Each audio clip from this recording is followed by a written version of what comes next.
হযরত ওমর রাদিয়াল্লাহু তাআলা আনহু, আমার কাছে আরবি কিতাব আছে রিসালাতুল মুস্তারশিদিন, ওই কিতাবের শুরুতে একটা মোটা আরবি কিতাব, কিতাবের প্রথম একেবারে সর্বপ্রথম পৃষ্ঠা, খালি পৃষ্ঠার মধ্যে শুধু একটা বাণী লেখা, একটা কথাই শুধু লেখা আছে।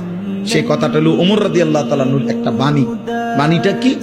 ওমর রাদিয়াল্লাহু তাআলা আনহু বলতেন, কুল্লা ইয়াউমিন ইউকালু মাতা ফুলান মাতা ফুলান ওয়ালা বুদ্দা মিন ইয়াউমিন ইউকালু মাতা উমর। দুনিয়াবাসী প্রতিদিন ঘোষণা হয়, আজ অমুকের মৃত্যু হলো, আজ অমুকের মৃত্যু হলো।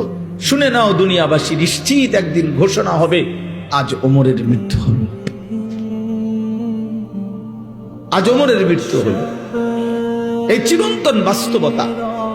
আল্লাহ তাআলা বলছে, বান্দা তো তুমি অনিবার্য সত্য, চিরন্তন সত্য, হাজার বার চোখে দেখছো তুমি, শত শত মানুষের মৃত্যু তুমি দেখছো, কত জানাজা পড়লা, কত লাশ দাফন করলা, কত মায়ের, কত বাবার, কত ভাইয়ের, কত বোনের আহাজারি তুমি দেখলা লাশের সামনে, কিন্তু কোনো কান্না, কোনো আহাজারি মাটিতে থাকতে দেয় নাই, দুনিয়াতে থাকতে দেয় নাই কাউকে, না ইমানদার কেউ না, নাফরমান কেউ না, আব্দুল কাদের জিলানি কেউ না, ফেরাউন নমরুদ কেউ না। তো তুমি থাকবা কেন?